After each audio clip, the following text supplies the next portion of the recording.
আগামী 30 এপ্রিল আমাদের এই পবিত্র ভূমি সিলেটে মাননীয় প্রধানমন্ত্রী জনাব তারেক রহমান সিলেটে আগমন করবেন। তার এই আগমনে আমি প্রথমেই আমাদের মাননীয় প্রধানমন্ত্রীকে স্বাগত জানাই।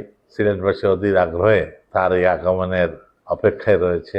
ইতিমধ্যে প্রশাসনিক কর্মকর্তাবৃন্দ এই প্রোগ্রামকে সফল করার জন্য বিভিন্ন কর্মসূচি নিচ্ছেন। আমরা রাজনৈতিকভাবে আমাদের দলের পক্ষ থেকে এবং সর্বস্তর জনগণের পক্ষ থেকে তার আগমনকে স্বাগত জানিয়ে প্রস্তুতি নিচ্ছি। মূলত উনি সিলেটে আসছেন যে নতুন করে খেলা আনুষ্ঠানিক উদ্বোধন।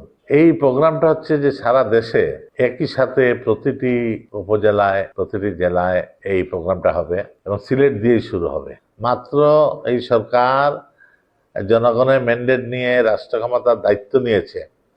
জনগণ আমাদেরকে ভোট দিয়ে বিপুলভাবে ভোট দিয়ে সরকার পরিচালনার দায়িত্ব আমাদের দলকে দিয়েছে। আমরা আমাদের প্রধানমন্ত্রীর এই মাত্র 1.5 মাসের তার যে সুদৃঢ় পদক্ষেপ, এই পদক্ষেপের মধ্য দিয়েই বোঝা যায় যে দেশ আগামী দিনের তার যে স্বপ্নের যে বাংলাদেশ, নতুন বাংলাদেশ নির্মাণের যে স্বপ্ন, সেই স্বপ্ন বাস্তবায়নের লক্ষ্যে তার পদক্ষেপগুলা এই 1.5 মাসের মধ্যেই সাধারণ মানুষের অর্থনৈতিক মুক্তির জন্য ফ্যামিলি কার্ডের প্রবর্তন করা হয়েছে। ইমাম, মুয়াজ্জিন এবং পুরোহিতদের জন্য ভাতার ব্যবস্থা করা হয়েছে। 10,000 টাকা কৃষি ঋণ মওকুফ করা হয়েছে। কৃষকদের কৃষি কার্ড দেওয়ার ব্যবস্থা করা হয়েছে। খেলাধুলার জন্য স্পোর্টসম্যানদেরকে ভাতা দেওয়া হচ্ছে। এইভাবে বিভিন্ন পদক্ষেপ নেওয়া হচ্ছে। আমরা জুলাইয়ের যে সনদ, সেই সনদের পূর্ণ বাস্তবায়নের মধ্য দিয়েই আমরা দেশটাকে গড়ে তুলতে চাই এবং মাত্র শুরু হয়েছে আমাদের এই যাত্রা। আপনারা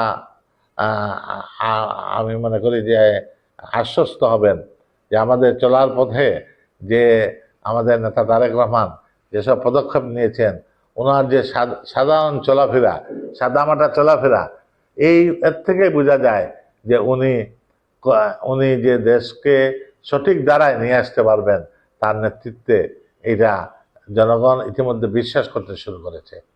আমি আশা করি যে আমাদের নেতা তারেক রহমান সিলেটের উন্নয়নে আরো বলিষ্ঠ ভূমিকা রাখবেন। শুধু সিলেটের নয়, সারা দেশের মানুষের কল্যাণে যে যে পদক্ষেপ নেওয়া দরকার সব পদক্ষেপ উনি গ্রহণ করবেন।